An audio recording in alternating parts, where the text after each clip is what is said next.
definición así de muy alto nivel, ¿cierto? Es un sistema operativo que está pensado y hecho desde un principio para hacer multitasking y multi-user, es decir, soporta tareas en paralelo y soporta a múltiples usuarios trabajando.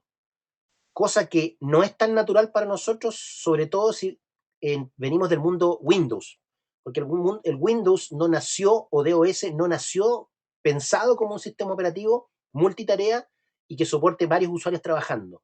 Entonces es interesante ver que Unix desde su concepción es multitasking y multiusuario. Ojo, yo casi me equivoco, dije multithreading, no, multithreading es otro concepto, ya lo vamos a ver. Multitasking y multiuser, ¿ok? Que viene de la época de los mainframes, en realidad. Lo que se hizo es se tomó a los mainframes y se inventó un sistema. Ahora, ¿cuál es la filosofía de Unix? Y esto también es súper interesante. Unix es una filosofía bastante simple.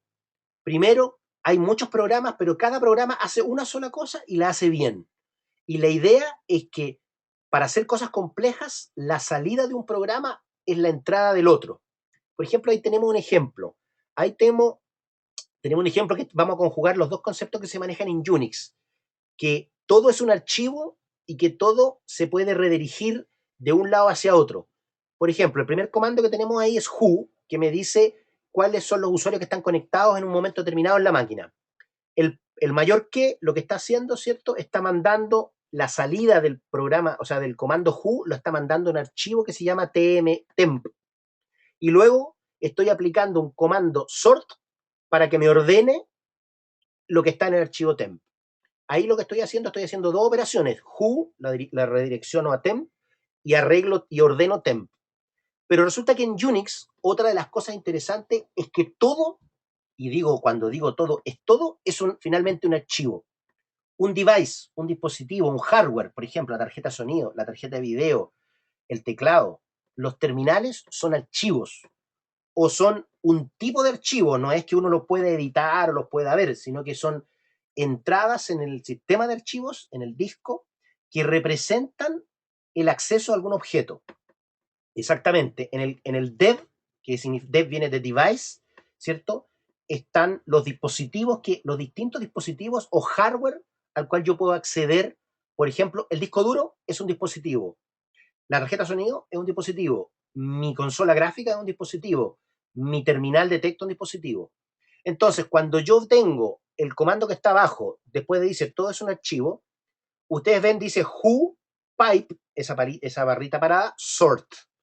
¿Qué es lo que estoy haciendo? La salida de who la estoy ahora direccionando, pero de una manera distinta, no es un mayor que, hacia el comando sort. ¿Por qué puedo hacer eso? Porque hasta lo que entrega un comando es un archivo. ¿Y cómo se llama ese archivo? stdout, que es la salida estándar. Es decir, cuando un comando se ejecuta por default, su salida o su resultado lo va a entregar en la stdout. Y en este caso, como todo es un archivo, yo redirecciono lo que entregó who, que lo entregó en la salida estándar, lo redirecciono hacia el comando sort. Por lo tanto, me puedo ahorrar esos dos pasos que vieron arriba de mandar who a un archivo y ordenar el archivo. ¿Por qué? Porque who lo que hizo es lo tiró a la salida estándar y sort lo que hizo es tomó lo que venía de la salida estándar y lo ordenó. Ya, ese es un ejemplo típico de piping. El piping no solamente es en la barrita parada, el mayor que también es un piping, que es lo que se llama una tubería, es decir, la salida de un programa puede ser la entrada de otro. Y de eso tenemos muchos ejemplos. Es decir, yo puedo hacer programas tremendamente complejos en una línea de comando solamente tomando lo que me entrega un comando, pasándoselo a otro y a otro y a otro y a otro de manera secuencial. ¿Ok? Entonces es una cosa súper interesante, que es bastante simple, y esa es una de las grandes riquezas que tiene Unix. O sea, súper simple. Los programas hacen una sola cosa y lo hacen bien. Todo se puede redireccionar a través de lo que se llama el piping, ¿cierto? Y, y tengo soporte desde un inicio, multitasking y con múltiples usuarios. O sea, ya el hecho de ser multitasking implica que varios usuarios pueden trabajar al mismo tiempo. ¿Por qué? Porque una sesión de un usuario, adivinen qué es un terminal. ¿Y un terminal qué es? Algo que está en el disco, un archivo. ¿Ya? Entonces, el concepto de archivo que usamos en Unix no es el que nosotros podríamos entender, digamos, básicamente que un archivo es algo que yo puedo ver o puedo editar, sino que un archivo es un dispositivo, digamos, es una representación en el disco o en el sistema de archivos que, que representa algo a nivel del hardware, ¿ya? Ahora, ¿cómo está hecho Unix? ¿O cómo está básicamente compuesto? Hay un gráfico que lo ven ahí abajo, donde tengo un kernel, que es el núcleo, que es aquello que me permite interactuar con el hardware, y esto está bastante genérico porque la mayoría de los sistemas operativos trabajan y funcionan así, ¿ok? Tengo lo que se llama un shell o una línea de comandos que tiene los comandos más básicos. Tiene, por ejemplo, como listar un archivo. Ya hay un set de comandos que están relacionados directamente al kernel. Y luego tengo el entorno aplicativo, herramientas, aplicaciones. Una cosa interesante, por ejemplo, tener una entrada gráfica, o sea, tener una gráfica como la que tenemos en, digamos, ahora, es simplemente algo que corre sobre el kernel y que corre sobre el shell básico. Ya. Ahora, cuando hablamos de shell, no confundamos el intérprete de comandos que trabaja con el kernel de un intérprete de comandos más complejo, como por ejemplo TC Shell, K Shell, Bash. ¿Todos han escuchado hablar de esos sistemas, de esos intérpretes de comando? ¿Sí? ¿Todos saben lo que es K Shell, Bash, TC Shell, etcétera? No es necesario explicarlo. ¿Alguien quiere que expliquemos eso? Iván, Javier, Cachaco en Colombia. ¿Sí lo explicamos o no lo explicamos, Iván? Ok. Vamos a hacer la diferencia primero entre lo que es el shell que está aquí en este gráfico, de lo que es el intérprete de comando que nosotros utilizamos eh, para poder hacer nuestro, digamos, nuestro ambiente de trabajo por línea de comando mejor. ¿Ok? El shell de que estamos hablando acá es un conjunto mínimo y básico de instrucciones que me permite a mí hacer las cosas como, por ejemplo, montar los dispositivos. Por ejemplo, el comando mount, ¿cierto? Que es para montar el disco, o el ls, que es para listar los archivos, no son parte de ninguno de los shell de estos que nosotros conocemos que tienen un montón de gracia, sino que son parte del shell que viene con el sistema operativo, con el kernel, que son las instrucciones más básicas de todas. De hecho, no son más de 15 comandos. Quiere decir que con 15 comandos yo ya puedo tener algo que me permita manejar el hardware que estoy, digamos, que tengo en una determinada máquina. Por lo tanto, este shell es la unidad más básica de gestión, es decir, comandos que me permiten gestionar a través del kernel la interacción con el hardware. Luego vienen los shells, que son más complicados y más complejos, que me permiten y me dan en realidad un entorno un poquito más bonito. Por ejemplo, como Bash, donde, por ejemplo, yo aprieto la flecha para arriba y tengo los últimos comandos que escribí. Pongo, por ejemplo, el signo de exclamación pesos y me genera o me da el último comando que ejecuté. ¿Ya? O pongo signo de exclamación y un comando y me da la última opción de ese comando que yo ejecuté. Es decir, son shell también, el autocomplete también es parte, ¿cierto? Un feature, pero que es de un shell específico, ¿ya? ¿Ok? Entonces, un sistema Unix es súper simple, es un kernel, un shell y un entorno aplicativo. Ahora, adivinen, Linux es un tipo de Unix y por lo tanto funciona igual. De ahí, de hecho, viene la gracia, ¿ya? Ahora vamos a ver así muy brevemente de dónde vienen, no sé si se alcanza a ver bien en la gráfica, aquí está la historia de todos los Unix desde que se inició. Yo no sé si van a alcanzar a ver mi mouse, pero por ejemplo, estoy parado en una pantallita chiquitita, o sea, en una rondera chiquitita que dice Mac OS X. ¿Ok? Mac OS X es básicamente un tipo de Unix que si seguimos las flechitas, más arriba viene del BSD. ¿Ok? Entonces, si nos vamos a la raíz primigenia de los Unix, vamos a ver que hay dos tipos de Unix. Unos Unix que salieron de algo que se llama System 5, de la cual proviene AIX, y otros Unix que salieron de una línea que se llama BCD. Esto nace porque Unix nació en un ambiente universitario. ¿Quieren que abramos el micrófono a G-Folk? O sea, a Fernando y a... Don Fernando, tiene la palabra.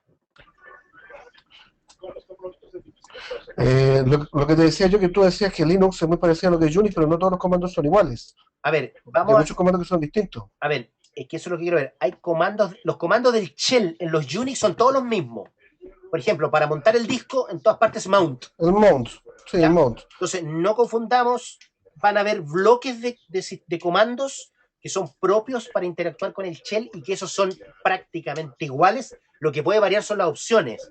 Por ejemplo, les voy a poner un comando básico, ifconfig, ¿cierto? Es el comando que me permite ver cuáles son los dispositivos de red que yo tengo configurado en un momento determinado.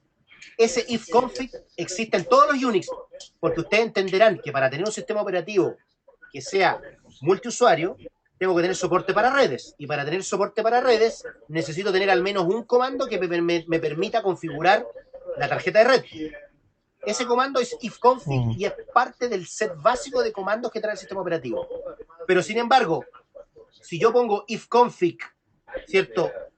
En IX, para que me funcione, yo tendría que poner ifconfig-a para que me despliegue all, todas las tarjetas de red. En cambio, en Linux no tengo que poner el "-a". ¿Qué quiere decir? El comando es el mismo, pero las opciones del comando son distintas. ¿Ok?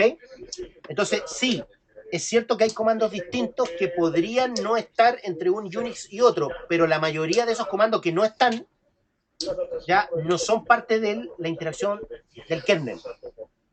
¿Se entendió? Ok, sí.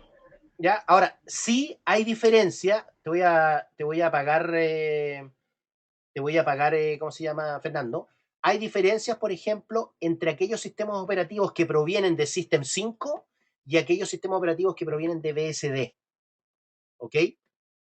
Entonces, ahí sí hay una diferencia notoria. ¿Por qué existen dos sabores o dos vertientes de Unix?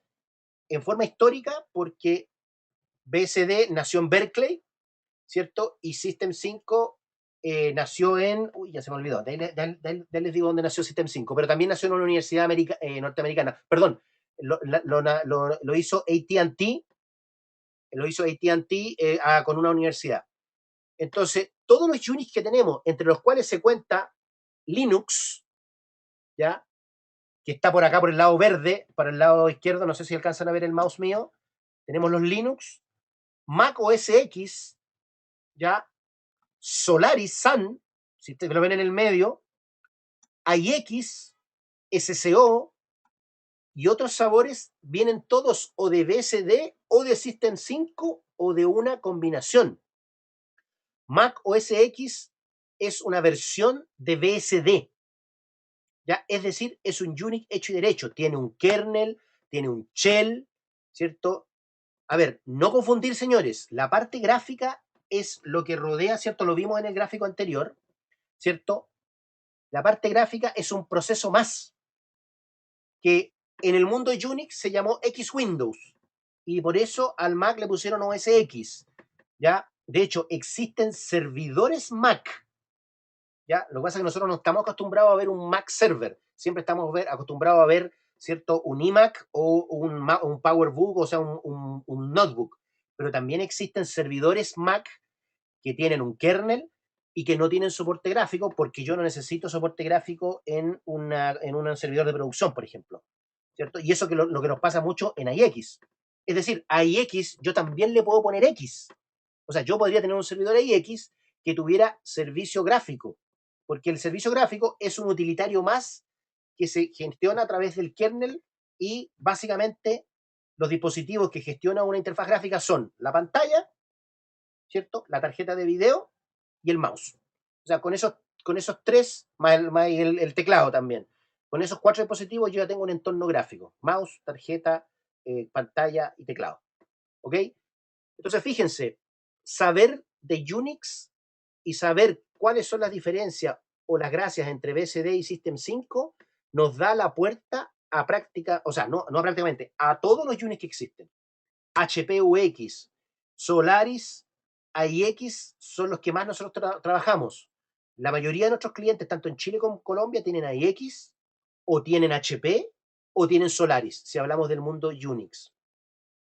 A ver, los kernel, no quería entrar en el tema del kernel para no complejizarnos, porque esto es una cosa más introductoria. Los kernel no son iguales, porque el kernel depende de qué. Depende del hardware primero que va a implementar, no es lo mismo un kernel para una arquitectura Intel, no es lo mismo un kernel para una arquitectura RISC, no es lo mismo, ¿cierto? Ahora, ¿cuál es la gracia de Linux? Ya, Linux lo que hizo, porque uno de los sueños de Linus Torvald, que fue el creador de, de Linux, fue tener un Unix en su casa. Es decir, en el PC de su casa, el tipo quería tener el mismo poder, el mismo power que tiene un Unix, pero tenerlo no en un mainframe, no en un tremendo pedazo de fierro, sino que tenerlo en un x86. Y él lo que hizo es tomó un proyecto anterior que se llamaba Minix. Tomó el Minix y ¿cierto? Y lo modificó y generó la primera versión de Linux. Minix. Entonces, Linux es una implementación Unix para arquitecturas x86, ya que hoy día, bueno, hay para varios tipos de servidores también, pero es una implementación específica. Cumple con la misma filosofía que tiene un Unix. Ahora, ¿qué es lo que hizo el amigo Linus Torvald? ¿Cierto? Implementó un kernel, que es un kernel genérico. Y luego vinieron las distribuciones, entre las más importantes y las más conocidas son Red Hat y Debian. Y Caldera es la otra. O sea, sí, hay tres tipos de sabores en Linux. Las distribuciones basadas en Red Hat, las distribuciones basadas en Debian y las de Caldera. En Latinoamérica Caldera no se conoce mucho.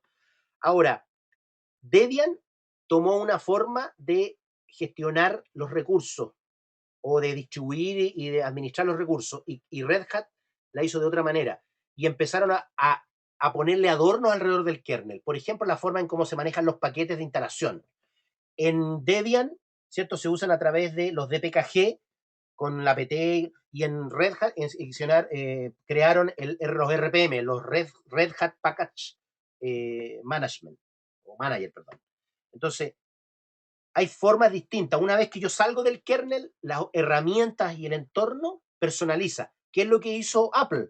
Apple tomó un kernel de BCD, lo escribió, lo modificó, pero le puso una interfaz gráfica espectacular. ¿Cierto? Se dedicaron mucho al entorno gráfico, pero por debajo es un Unix. De hecho, todos los que tenemos Mac sabemos que podemos levantar un terminal, tenemos Batch, podemos levantar un servidor JBoss. ¿Qué pasó con Epson? Ahí me perdí. Te doy la palabra, Guido, para que hable. Adelante, habla. Guido, te podemos escuchar. Guido, ¿vas a hablar?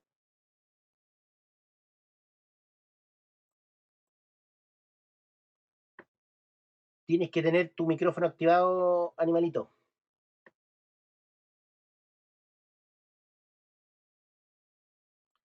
Asegúrate que en el cliente tengas el micrófono y altavoces y que el micrófono tenga audio. Bueno, mientras te ponía a ver, vamos a seguir. Por Gil. Bueno, esto para nosotros la conclusión es, si sabemos de BCD o los conceptos de BCD y los conceptos de System 5, la gracia es que vamos a poder entender cómo funcionan todos los sistemas Unix. Y eso es algo súper interesante. ¿Ok? Volvamos un poquito ahora al mundo IX. Vamos a recorrer aquí de manera muy rápida cuáles son las versiones que hay hoy día y no voy a partir de la versión 1 porque no nos interesa, porque eso es demasiada historia, y voy a partir con las versiones que actualmente están en producción en muchos de nuestros clientes y que son las con las cuales nos encontramos más seguidos, que son la 5, la 6 y la 7. Cosa interesante saber que la versión 5.3 se inició o salió a producción en el 2003 y ya el 30 de abril de este año ya no tiene soporte por IBM. Por lo tanto, hoy día tenemos varios clientes que, que tienen, ¿cómo se llama? Tienen IX5. Lo que quiere decir que ya empiezan a tener problemas porque ninguna plataforma o ningún sistema como MQ, como WAS, al no tener, digamos, al no tener soporte al sistema operativo, ya no son sistemas que puedan estar puestos en producción. ¿ok? Entonces, en 5.3 apareció el soporte 64 bits, perdón, bits, es lo feo, de 64 bits. ¿Qué quiere decir? Que hasta antes de AX5 solamente existía soporte de 32, ¿ya? AX5, con AX5 se inauguró una política que es una mezcla entre comercial y técnica de IBM, que ellos cuando sacan una plataforma, digamos, el hardware, sacan el hardware Power 5 y sale el sistema operativo 5 y sale el MQ5 y sale el WAS 5 y sale todo 5.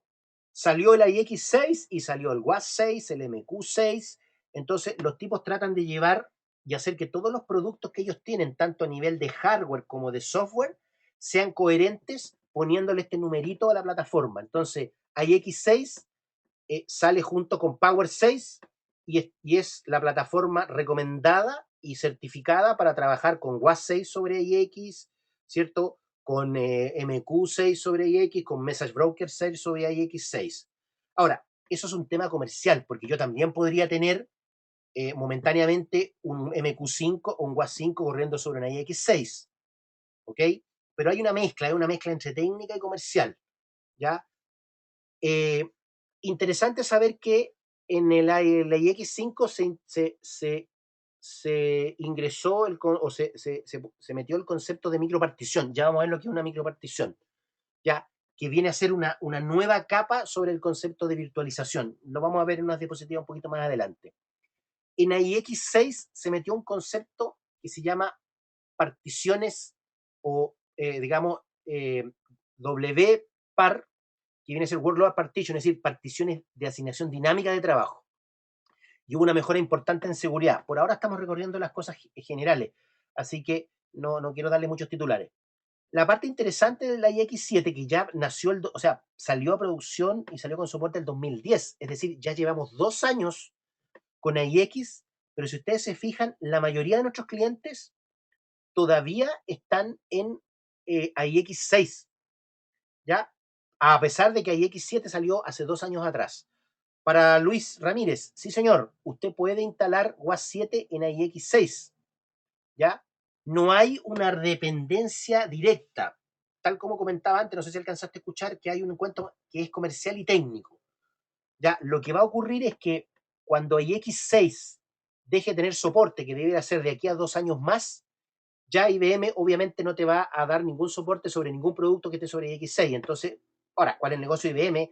El negocio de IBM que tanto el hardware como el software que tiene el cliente los vaya actualizando. Así que si el tipo tiene WAS 6 y Power 6 con IX6, en 2 años, 3 años más, se cambia a IX7, o sea, Power 7, IX7 y WAS 7. O sea, hay un cuento comercial ahí de por medio. Pero siempre existe la transición técnica. De hecho, en iX7 hay una cosa interesante, que IBM, sabiendo que hay muchísimos sistemas, muchísimos clientes que siguen teniendo un montón de soluciones que corren sobre X5, le dieron una característica a X7, y es que yo puedo correr dentro de una partición, ya vamos a ver lo que es un WPAR, dentro de una partición de X7 yo puedo correr una versión del sistema operativo 5. Es como si en Windows 2008 pudiera correr una versión de Windows 2000. Ahora, ¿por qué me lo permiten o por qué me dan esa facilidad? Porque, sobre todo en Estados Unidos, en la banca, así como hay muchos mainframe AS400 y OS390, hay muchos ambientes en el mundo bancario que son COBOL sobre X5. Entonces, para evitar que esos clientes se queden totalmente out, lo que hacen es, le siguen dando soporte al sistema operativo 5, pero sobre 7, sobre Power 7. ¿Ok? Es una forma IBM le dice, proteger la inversión que ha hecho el cliente no solo en hardware, sino que en desarrollo de software. ¿Ok? Ahora, otra cosa súper interesante que hay en iX7, ya, y es lo que se habla del soporte de la cantidad de CPU que se pueden manejar. Hace mucho tiempo, y esto ya tiene que ver con la historia de la computación, es que ya no se pueden hacer procesadores por un tema tecnológico, es decir, por el tema de la micro, digamos, la microingeniería, no se pueden hacer procesadores que sean de mayor velocidad y lo que se hizo, ¿cierto? Hoy día tienes un procesador que tiene muchos cores, es decir, se subdivide la capacidad de procesamiento en donde un procesador como máximo, y ahora ya me voy a remitir solamente a Power 7, tiene 8 cores, es decir, es octuple core, no me acuerdo cómo se llama la palabra, pero es octuple core, y cada core soporta 4 threads. ¿Qué quiere decir 4 threads? Que en un core que tiene 4 hilos de ejecución, yo puedo correr en paralelo y simultáneo 4 tareas por core. Si yo multiplico 4 threads por cada core, 4 por 8 son 32. Y desde el punto de vista de particionamiento virtual, ya lo vamos a ver, podría llegar a asignar 32 CPUs virtuales. ¿Qué quiere decir? Que si tengo una CPU con 8 core, cada core soporta 4 threads, yo podría virtualizar 32 particiones, dándole a cada una 32 CPUs virtuales. La diferencia en Power 6, que era la tecnología anterior, porque ya estamos hablando de X7, Power 7, era que un procesador, o sea, solamente podía tener 8 CPUs virtuales, porque había una limitación con el dual core y el quad core en cuanto a la cantidad de hebras que se le podía asignar a un core. ¿Qué quiere decir eso en términos prácticos? Que hoy día con iX7, o sea, con Power 7, que es el hardware, yo tengo soporte hasta 256 cores, quiere decir hasta 1024 threads. Por lo tanto, si yo multiplico 256 por 1024, podría tener una super máquina que tuviera tantas particiones como threads por core tuviese instalado. Es decir, tengo un poder de particionamiento ya gigantesco. Ahora, por supuesto que tener una máquina que soporte 256 core, ustedes imaginarán que no cabe en el, ¿cierto? No cabe en la mochila que anda trayendo Luis Ramírez. O sea, es un fierro más o menos grande porque requiere sobre todo, digamos, temas de enfriamiento. Y esa es otra razón por la cual hoy día los procesadores no son más grandes y que tienen que dividirlos en core. Y iX7 o Power 7, perdón, tiene un soporte de ahorro de energía bastante interesante, que era una de las restricciones que tenía la tecnología anterior, que es Power 6. ¿Ok? Entonces, es importante saber que hoy día, si lo miramos desde el punto de vista del sistema operativo, el kernel y las prestaciones del sistema operativo en 5, 6 y 7 son las mismas. Es decir, los IX hacen lo mismo. La diferencia que tengo es que el hardware que está soportado tiene mayores capacidades, por ejemplo, en el caso de X7, para poder tener mejor distribución y mejor uso de ese hardware, cosa que no pasaba con las tecnologías anteriores. Ahora, ojo, no es solamente eso, hay un montón de otras capacidades más. Por ejemplo, al tener esta flexibilidad, hay un concepto de clúster en IX que lo vamos a ver al final, ¿ya? Que se da de manera mucho más eficiente con Power 7 que con Power 6 o Power 5. Entonces, hay una serie de prestaciones que vienen del hecho de tener una tecnología de mejor calidad, donde hay mayor ahorro de energía y donde hay mejor gestión porque tengo más recursos que gestionar. ¿Ok? Eso es así en términos muy generales lo que hoy día tenemos. La mayoría de nuestros clientes tienen hoy día 6, 6.1 y se están empezando a mover a 7. De hecho, en algunos clientes como en Copeuch y en H, en Chile, estamos ya trabajando en X7 o empezando a trabajar con X7. Cachaco, te voy a pasar la palabra para que nos cuentes qué es lo que hay hoy día en Colpatria de IX. IX. Ahí tienes el micrófono. Eh, ¿Sí me escuchan? Sí. Aló. Ya. En Colpatria tienen ahorita iX61, pero precisamente están en estos días haciendo la actualización a iX7. Por eso es que se aplazaron el tuning de la plataforma para hacerlo sobre iX7. Ah, bien. Espectacular. Gracias. De silencio va a seguir después. ¿Ok?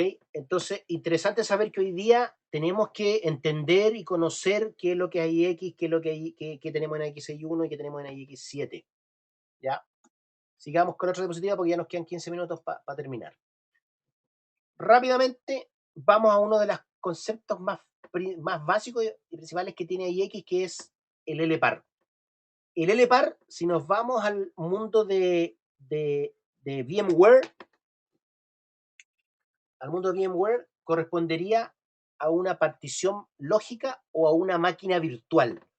¿Qué quiere decir una máquina virtual? El concepto que nosotros tenemos desde el mundo VMware es que tengo, ¿cierto?, un subconjunto de recursos de hardware que representan a un computador, y que en ese caso nosotros hablamos de una máquina virtual en el mundo VMware. En el mundo de IX no se habla de máquinas virtuales, sino que se habla de LPARs, ¿ya?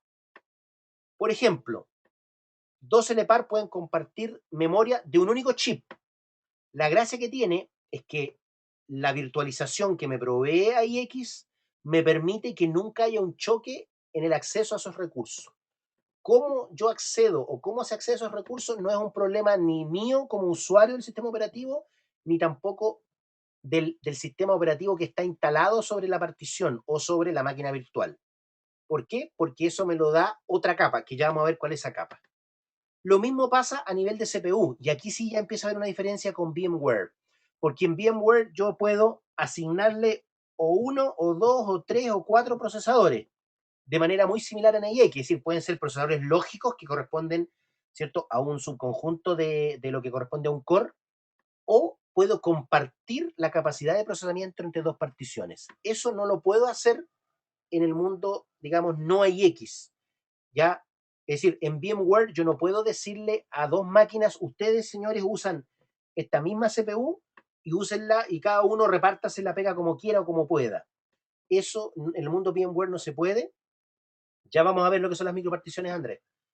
Pero sí en el mundo IX. Y ahí me da un tremendo poder, que ya vamos a entender y vamos a verlo por qué. La otra cosa interesante saber es, ¿alguien ha escuchado hablar de lo que es el HMC o lo que son los servidores ESX en el mundo VMware? ¿Alguien ha escuchado hablar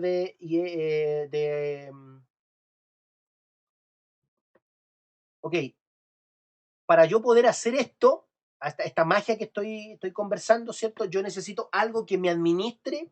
Por ejemplo, tengo que crear una máquina virtual, ¿cierto? Tengo que darle recursos a una máquina virtual.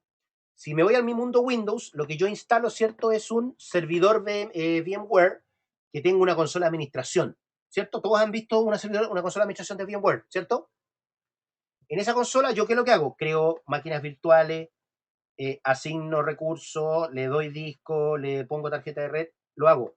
La diferencia fuerte que tengo con el VMware que tengo corriendo es que mi servidor VMware está corriendo sobre mi sistema operativo, es decir, está corriendo sobre Linux o sobre Windows, ¿ya? O sobre Mac, porque también hay un VMware para Mac. Pero cuando yo tengo un sistema, digamos, un VMware empresarial, ese VMware empresarial, por decirlo así, es un sistema operativo por sí solo, que en el caso de VMware se llaman servidores ESX, que de hecho es una especie de Unix. ¿Cuál es la gracia? La gracia es que yo no tengo que instalarle a este servidor ni Windows, ni Linux, ni Unix, sino que lo que le instalo es el ESX, que tiene soporte única y exclusivamente para arquitecturas x86. La diferencia es que en el mundo IBM y en el mundo IX, ese SX Server o ese VMware Server, acá se llama HMC, que es la consola de gestión de hardware, donde yo puedo crear mis particiones, es decir, lo mismo que hago con el VMware. Exactamente, Zen Server es otra tecnología que se parece a SX porque es digamos, es otro producto de virtualización. Hoy día también está el VirtualBox, que es una iniciativa de Sun, ¿cierto? Que ahora lo compró Oracle. Es decir, hay varias soluciones de virtualización. Lo que pasa es que en el mundo Windows nosotros creemos que esto nació con VMware, pero es mentira. El concepto de virtualización nació en IBM a finales de los años 60 con los mainframes, ¿ya? Porque se tenía un tremendo pedazo de fierro y no tenía sentido, ¿cierto? Era súper ineficiente tener un solo sistema operativo para manejar toda esa infraestructura. Por lo tanto, ahí nació el concepto de particionamiento de los recursos. Y ese concepto de particionamiento de los recursos se llamó LPAR en el mundo IX. Por lo tanto, una partición lógica o un logical partition es un LPAR. Si lo queremos ver de manera resumida, es una máquina virtual. Es una máquina virtual que se administra a través del HMC o la consola de administración de hardware, ¿ya? Pero resulta que este concepto o estas cosas son un poquito más complicadas, porque no solamente existe el concepto de una máquina virtual, sino que existe, por ejemplo, el concepto de un DLPAR, que ahora viene una asignación dinámica de recursos. Ya, cosa que, por ejemplo, hoy día en SX todavía no se puede hacer. O sea, en VMware todavía yo no puedo asignar dinámicamente recursos. Yo los asigno estáticos. Le digo 1 para ti, o 2 para ti, o 0,5 para ti. Pero no puedo decirle entre 0,5 y 1. O ustedes dos compartan esto. Cuando usted esté desocupado, pásale por favor a este. Y cuando usted lo necesite, devuélveselo al otro. Ese concepto de gestionar los recursos en la tecnología anterior, que fue en Power 6, se llamaba Dynamic Logical Partition. Hoy día en Power 7 se llama Workload Partition, es decir, ahora es una partición, exactamente, es algo dinámico en caliente, ¿ya? Yo los configuro. Y además apareció el concepto de las microparticiones. Ahora tengo, dentro de la HMC, tengo un servidor, o sea, puedo instalar varios servidores virtuales para gestionar a particiones virtuales.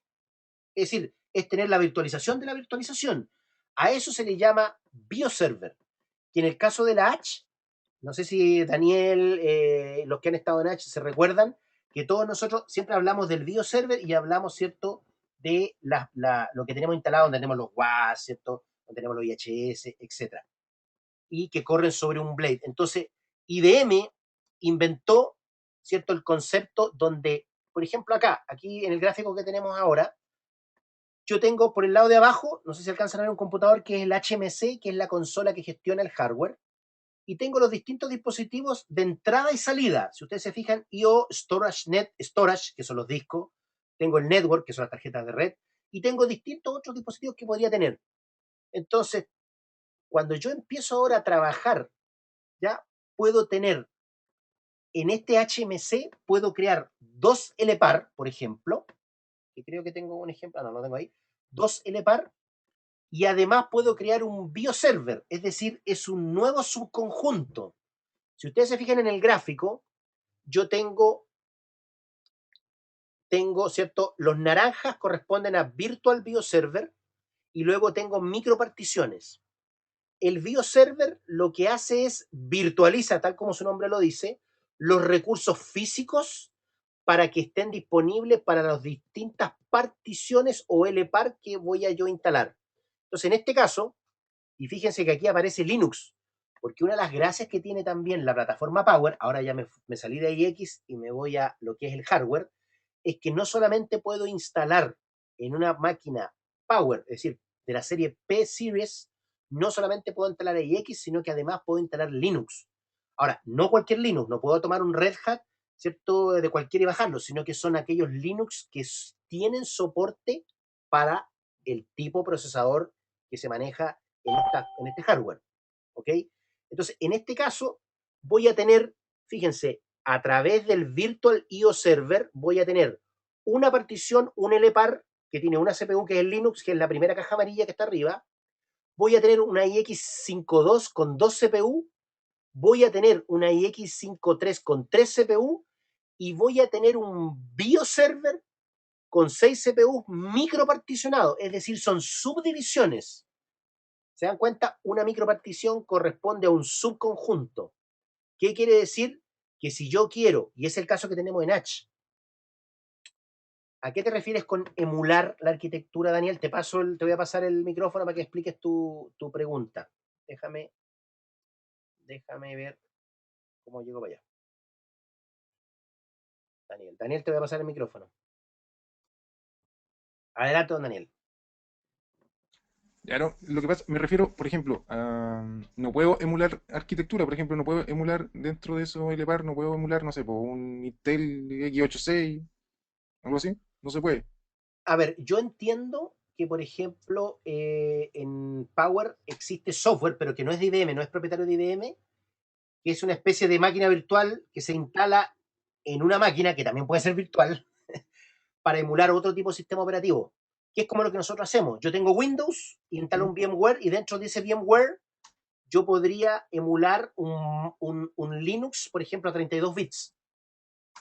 Ya, ¿Ya? de Eso sí, acuerdo. o sea, Ya, sí hay no, software de emulación. Lo que pasa es que IBM no le da soporte. O sea, a IBM no le interesa ya, que tú emules un X86 en un Power. pero No, hay no. otros proveedores que sí te venden el software. Ahora, yo la verdad, por ejemplo, en el caso el depósito central de valores, nosotros el primer proyecto que trabajamos, tenían una plataforma digital. ¿Alguien sabe lo que es digital y cómo funciona digital? Ya, bueno, ahí vamos a hablar de digital. Es un Unix muy antiguo, ¿ya? Y que ya no tiene soporte porque ese hardware inclusive ya ni siquiera se vende, porque la empresa que lo hacía la compró creo que HP y ya básicamente dio de baja todo. Entonces, el sistema operativo que corría ahí, hoy día no hay ningún hardware que lo soporte. Entonces, lo que hicieron algunos tipos es emularon el ambiente o el hardware que Digital o el sistema operativo de Digital espera y lo pusieron sobre un Power. Entonces uno lo que tiene que hacer es tener un Power y comprarle a otra empresa que no es IBM este software que me permite a mí seguir usando mis sistemas digital, pero ahora usando otro hardware. De hecho, eso es lo que hizo DCB finalmente. DCB, estas máquinas eran tan viejas que ya de hecho ya ni siquiera podían comprar el transformador porque ya nadie vendía ese transformador y eso era un riesgo tecnológico para ellos, porque imagínense que soportan la operación en una máquina que ya no podéis comprar el repuesto. Entonces lo que se hizo ahí es ellos apagaron esa máquina y migraron todo el software a esta emulación. ¿Ok? Pero si hablamos de Power o hablamos de IBM, IBM a través del HMC y a través de las microparticiones y los LPAR me da soporte para IX y para Linux. Te voy a apagar, Daniel. ¿Ok? Entonces, en el caso de la H, tenemos este mismo ejemplo, donde en un Blade tenemos distintos bioservers. Por ejemplo, tenemos un bioserver que tiene todas las microparticiones de QA, o de desarrollo, o de producción. Es decir, está además subdividido. ¿Ya? ¿Qué quiere decir? Que yo no necesito acceso a la consola HMC para administrar las consolas, o sea, para administrar, perdón, las particiones, por ejemplo, de desarrollo. Para administrar las particiones de desarrollo, yo lo que necesito es acceso a la consola de virtualización de la micropartición, que es una consola web que corre en el BioServer. Accediendo a esa consola, yo administro las microparticiones, por eso se puso la palabra micropartición, porque no es una partición global dentro del hardware, sino que es una partición dentro de una subdivisión que se maneja a través de un BioServer. Entonces, un BioServer, ¿cierto? Lo que hace es me gestiona los recursos físicos. Aquí hay otro gráfico. Me gestiona las tarjetas de red, los discos físicos, ya sean estos locales o ya sean estos de red, como los storage, que es el caso de la mayoría de nuestros clientes. La mayoría de nuestros clientes, por un tema de alta disponibilidad, lo que hacen, ¿cierto? Es el disco se monta o se crea desde un storage. Por lo tanto, físicamente no estamos ocupando ningún recurso dentro del servidor, sino que estamos realmente ocupando una partición o un espacio que está en un storage que está inclusive físicamente en otro lado. Que a veces tenemos problemas porque si se cae el storage del site 1 y tengo montado una IX que está haciendo uso de recursos que están en ese storage, pierdo el sistema operativo. Ya, ya chicos, estamos en la hora justo. La idea de esta sesión era introducirnos en los conceptos de Unix, en los conceptos de Power. Fue bastante simple. No quise, ¿cómo se llama?, irme muy al chancho para empezar a nivelar a todos aquellos que no tienen necesariamente una buena base en Unix y partir con las cosas básicas. Saber que IX proviene de System 5, que todos los Unix provienen o de System 5 o de BSD o de una combinación de ellos, que Mac OS X y Linux son un caso especial o particular de una implementación de Unix, ¿cierto? Que las versiones de IX que hoy día estamos trabajando con nuestros clientes son las 5, 6 y 7. Las 5 hoy día están retiradas. Tenemos muchos clientes en 6 y que se están empezando a mover a 7. Por lo tanto, estos son conceptos que tenemos que manejar y que en estas 4 sesiones que nos quedan vamos a ir profundizando para que por lo menos todos y cada uno de ustedes y los que después se vayan incorporando a estas sesiones tengan la posibilidad de saber qué es, cómo funciona, en qué se basa, qué arquitectura tiene, qué es lo que es un Power, qué es lo que es un Blade, es decir, conceptos básicos. Después vamos a tener otras sesiones que son más un poquito ya más aplicadas, que tienen que ver con administración, comandos, instalaciones, configuraciones, que inclusive la idea es que nos puedan ayudar algunos de ustedes que ya han trabajado. Les voy a abrir el micrófono a todos si alguien quiere hacer preguntas o quieren hacer alguna mesa redonda, ¿ok? Ahí tenemos micrófono abierto para todos. ¿Alguien quiere tomar la palabra?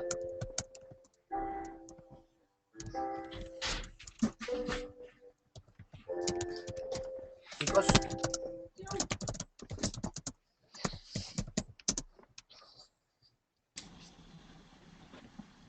¿Renzo? sí. Ahora sí me escuchan. Oye, y sobre la diferencia con con otros tipos de servidores, por ejemplo los SunOS, Ujú. que tienen otro tipo de virtualización, tienen otro tipo que son por zonas. Claro, bueno, por ejemplo, Solaris tiene un concepto muy parecido a lo que son los LPAR. Lo que pasa es que ellos en vez de decirle LPAR le dicen zona. ¿Ya? Y el concepto de dinámico también hablan de multizona o de las microparticiones. O sea, se parecen mucho los conceptos, la diferencia es que la implementación y los comandos son distintos, pero si uno lo mira por encima, es exactamente lo mismo. Ujú. ¿Alguien quiere hacer alguna pregunta? Daniel, Felipe, Fernando, Iván, Javier. Señores, ¿qué les ha parecido esta tecnología para poder trabajar haciendo estas presentaciones de manera remota? Por mi lado se ve bien, bastante bien. ¿Tuvieron problemas de audio o problemas con el refresco de pantalla? Es decir, que yo hablaba algo que ustedes no estaban viendo todavía. Por mi parte, no, bastante fluido el tema y no ningún problema. De repente algunos desfases, pero mínimos, así que no, nada que me dejara fuera, por lo menos, de la presentación. Y en Colombia, Javier, Perdido. Iván, Mucho eco. Cuando están los micrófonos abiertos, mucho eco. bueno, o sea, la idea, por eso recomendé que cada uno usara un audífono. Sí, Entonces, de resto bien. por eso tuve que apagar a todo el mundo, porque cuando te sale por tus parlantes se vuelve a meter por el micrófono. Así que para la próxima sesión, por favor, chicos, traten de tener un audífono instalado. Ok. Sí, señor. Iván, ¿cómo escuchaste tú? No hay problema. Bien, jefe. La única pregunta es, ¿tenemos acceso a esa presentación en el maletín? Yo les voy a mandar la URL para que va a quedar en el Simbra. Ah, ok, jefe. ¿Listo, ¿Ya vamos a muchachos? meter a todos? Sí, a todo el mundo. Ok. Ya, chicos, muchas gracias. Esta era una prueba. Ya la próxima sesión la vamos a hacer con mucho más material. Quería instalar, bueno, ahora tenemos 10 participantes. Podemos soportar un máximo de 26. Eso sí, no todo con el micrófono encendido. Sí, claro. Es mejor apagarlo. Ya, muchachos, buenas noches. Gracias. Buenas noches, Gracias, muchachos. Renzo. Chao, Renzo. Chao, Renzo, Colombia. Sí, ¿alguna tarea para los muchachos? perdón. ¿Alguna tarea para los muchachos? Por ahora no, ya les voy a mandar por mail. Gracias, Ok. Guido. Guido No, siempre es para que ayudando. sigan viendo los temas para la próxima clase.